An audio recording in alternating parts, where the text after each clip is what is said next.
অনেক সময় দেখি যে নগদ বা বিকাশের লেনদেন করার পরে অনেক সময় দেখা যাচ্ছে তাদের টাকা ছিনতাইয়ের ঘটনা ঘটে। আবার অনেক সময় দেখা যাচ্ছে যে এই যে করোনার সময় উপবৃত্তি মায়েদের কাছে যেটা যেত বা বিভিন্ন সরকারি যে ভাতাগুলো যেত, এটি অনেক সময় হ্যাকিং করে নিয়ে নেওয়া হয়। তো অনেক ক্ষেত্রেই মানে কিছু কিছু ক্ষেত্রে নিউজ এসেছে যে এই সমস্ত আর্থিক অনিয়মের সাথে বা ছিনতাই বা একটু হ্যাকিং এর সঙ্গে এই বিকাশ বা নগদে যারা প্রতিষ্ঠানের সঙ্গে যারা আছে জড়িত, তারাও আছে এই ঘটনাগুলোর সঙ্গে, মানে দালালদের সাথে তারাও এটা জড়িত আছে। আপনাদের ফাইন্ডিংস থেকে এই বিষয়গুলো কি উঠে এসেছে কিনা? বিকাশ বা নগদ অ্যাজ প্রতিষ্ঠান এই ধরনের এই লেভেলের ট্রানজাকশনের সাথে জড়িত এরকম কোন সুনির্দিষ্ট তথ্য নেই।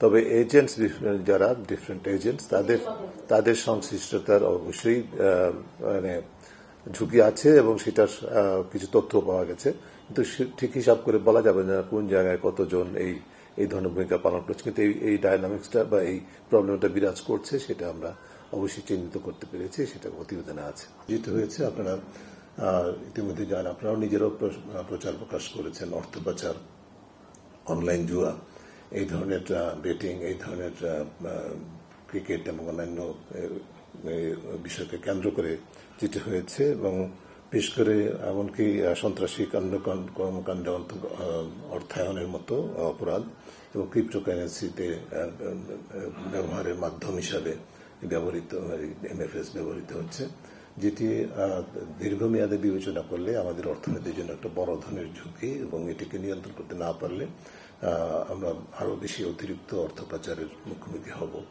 এবং এটি যে সম্ভব, নিয়ন্ত্রণ করা যে সম্ভব, সেটা কিন্তু আমরা দেখেছি।